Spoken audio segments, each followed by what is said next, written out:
Bonjour à tous, nous nous retrouvons pour un nouveau CDER L'Actu concernant les marchés agricoles. Donc, globalement, on a des prix depuis la baisse de fin juillet qui consolident tant sur l'ensemble des produits, que ce soit sur le blé, que ce soit sur le colza. Alors en blé, quand on parle de consolidation, ça veut dire qu'on reste sur une fourchette de prix sur lequel on n'arrive pas à s'extraire. On va tourner entre 230 et 245 sur le blé, entre 430 et 450 sur le colza, ou voilà, depuis on va dire la mi-août, on a des prix qui varient. Voilà, dans cette fourchette-là. Quels ont été les éléments, quels sont les éléments en ce moment et ceux qui sont à attendre? D'abord sur le blé, le constat, c'est qu'il y a deux principaux éléments. Le premier, on le sait aujourd'hui, c'est globalement une bonne récolte. Je pense que vous avez eu l'information par de nombreux canaux. Une bonne production de blé, notamment en mer Noire. La Russie a fait des bons niveaux, et cela est couplé avec une baisse de la demande internationale. En effet, on retrouve des acheteurs, on est sur une pression des prix qui ont baissé. Des niveaux de prix, j'en reparlerai, qui sont quand même encore relativement élevés par rapport à l'historique, et du coup ça n'incite pas les acheteurs à venir sur le marché. Donc voilà, on a une faible demande qui est présente et couplée au niveau français avec une compétitivité qui n'est pas présente par rapport au blé russe. Donc voilà, donc tout ça, ça fait des éléments de pression, voilà, qui ont fait baisser les prix, notamment en juillet, et qui maintiennent ces niveaux de prix, voilà, beaucoup plus faible par rapport à ce qu'on a pu connaître précédemment. Un autre point qui est très français, c'est que d'après différentes sources, on est quand même sur des engagements auprès des agriculteurs français. Donc quand je parle d'engagement, c'est de vente et de livraison, notamment, mais essentiellement de vente, relativement faibles, puisqu'on a quand même une grande majorité, on parle potentiellement de 70 à 80% des agriculteurs français qui aujourd'hui ont vendu moins de 50% de leur production de blé. Donc ça veut dire que dans les mois à venir, il va y avoir encore beaucoup de blé qui vont arriver sur notre marché français, qui peinent de par une faible compétitivité et qui peinent par rapport à une faible demande également. Voilà.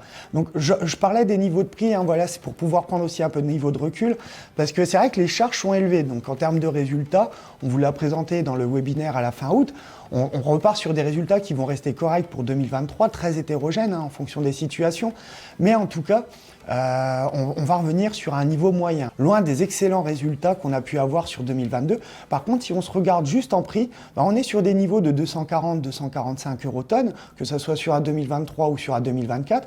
Et quand on regarde l'historique des prix du blé sur le marché à terme depuis 20 ans, finalement, le prix du blé a été sur ces niveaux ou supérieurs seulement pendant 5 ans et demi. Et dans ces 5 ans et demi, il y a 2 ans et demi qui sont liés, depuis 2021, donc qui sont liés à la désorganisation du marché par rapport à l'impact après Covid et le début de l'inflation, et surtout depuis 2022, depuis la guerre entre l'Ukraine et la Russie.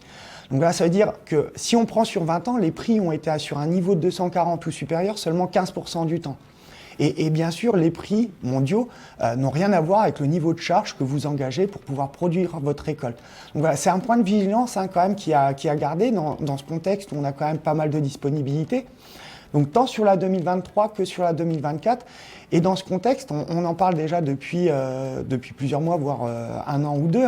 Mais voilà, les systèmes d'options sont quand même un système vraiment avantageux dans ce système parce qu'ils permettent de sécuriser. Alors bien entendu, en amont, il faut avoir calculé ses prix de seuil pour savoir à partir de combien je dégage, je couvre l'ensemble de mes charges, voire je dégage un excédent, afin de pouvoir se positionner, puisque bien sûr, c'est comme une assurance, la prise d'option a un coût. Mais en tout cas, c'est quand même un moyen important pour pouvoir sécuriser son revenu. Donc là, on parle bien de 2023, mais aussi déjà de 2024, puisqu'on est sur les mêmes niveaux de prix. Un petit point concernant l'orge. Sur l'orge, ce qu'il faut noter, c'est qu'on a eu un retour des Chinois en termes d'achat d'orge, et il y avait une forte crainte. Alors, deux choses, depuis la récolte, depuis juillet, on avait aussi une faible demande, et sur la Chine, depuis le printemps dernier, on avait des craintes importantes, puisque historiquement, la Chine s'approvisionnait en orge auprès de l'Australie. Or, il y avait eu des restrictions qui ont été mises en place les dernières années, donc la Chine venait en France pour pouvoir s'approvisionner, mais ces restrictions ont été levées. Donc il y avait une forte crainte des acheteurs de voir une production d'orge qui était correcte et une très très forte diminution de la demande. À cela, il y a une semaine ou deux, il y a eu un achat de la Chine d'orge française. Donc ça a redynamisé le marché et ça crée des opportunités qu'il faut saisir. Un autre petit point sur l'orge, mais alors là sur la partie brassicole, on en a déjà parlé, mais ce qu'il faut noter, c'est qu'on a une prime qui est intéressante par rapport au blé, alors qu'a chuté. Mais voilà, si on regarde le prix de l'orge de brasserie par rapport au prix du blé, on est sur une prime de l'ordre de 35%. Il faut savoir que historiquement, on est plutôt au niveau de 15%. Donc, au niveau de votre orge, si elle n'est pas vendue, je ne dis pas qu'aujourd'hui il faut solder, parce qu'on est sur un marché qui s'ouvre et qui se ferme, donc qui peut créer, je dirais, des variations de prix qui sont très importantes. Mais en tout cas, juste par rapport à cette prime, voilà, ça montre qu'il y a quand même une opportunité à avoir. Enfin, dernier point, c'est sur le colza. Sur le colza, ce qui est à noter, c'est qu'on a une forte dégradation des bases. Donc, quand je parle de base, c'est l'écart de prix entre votre prix payé producteur et le prix marché à terme. Historiquement, on est plutôt sur des bases qui sont proches de zéro.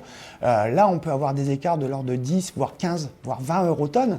Pourquoi ? Parce qu'on a quand même une disponibilité de la graine qui est assez importante et un afflux de colza ukrainien important. Ça veut dire que les triturateurs, voilà, aujourd'hui, ont une demande qui est comblée par rapport à l'approvisionnement de colza ukrainien.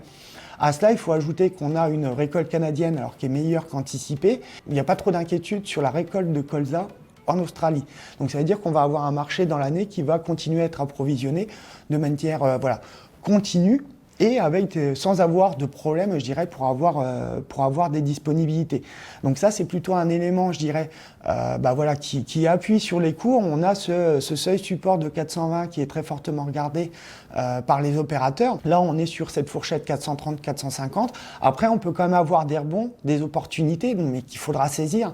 Pourquoi ? Parce qu'on a quand même une inquiétude, alors ça fait des mois qu'on en parle, de El Niño. El Niño qui potentiellement aura un impact sur la production de palmes en Malaisie et en Indonésie, qui sont les deux principaux producteurs de la première huile consommée au niveau du monde, mais aussi au niveau du soja en Amérique du Sud. Donc voilà, ça c'est des éléments qui vont être à regarder, qui mettent potentiellement un peu de volatilité, mais il y a peu de chances que ça puisse réinverser une tendance à revoir des prix, parce qu'on a quand même ça en tête, des prix qu'on a pu connaître sur 2022. Il y a peu de chances qu'on réinverse complètement la tendance, mais ça peut créer des opportunités. La prise d'option est un outil qui est intéressant, et je dirais d'autant plus en colza, parce qu'aujourd'hui, si vous prenez un put, alors je pense surtout à de la récolte 2024, vous n'engagez pas votre physique. Et on sait que c'est très difficile, autant que sur le blé, quand on vous dit d'engager, vous pouvez faire des ventes physiques, couplées à des options. Parce que vous savez que globalement, vous êtes sûr au moins de faire 30 ou 40 quintaux. Par contre, on sait qu'en colza, on a beaucoup plus de risques. Le fait de prendre des options de type put, ça peut vous permettre de pouvoir sécuriser votre prix, mais sans engager votre physique. C'est-à-dire, au pire, vous aurez perdu la prime si vous venez à devoir retourner votre colza ou si vous ne faites pas le rendement attendu. Voilà ce qu'on peut vous dire actuellement sur les marchés et sur ce qu'on peut en attendre. On reviendra vers vous pour vous donner de nouvelles informations dans les semaines ou mois à venir. Je vous remercie, au revoir. Feeling high, feeling low at the same time. Feels so right, then I'm wrong, hoping I'll be fine. But I get up, I always do.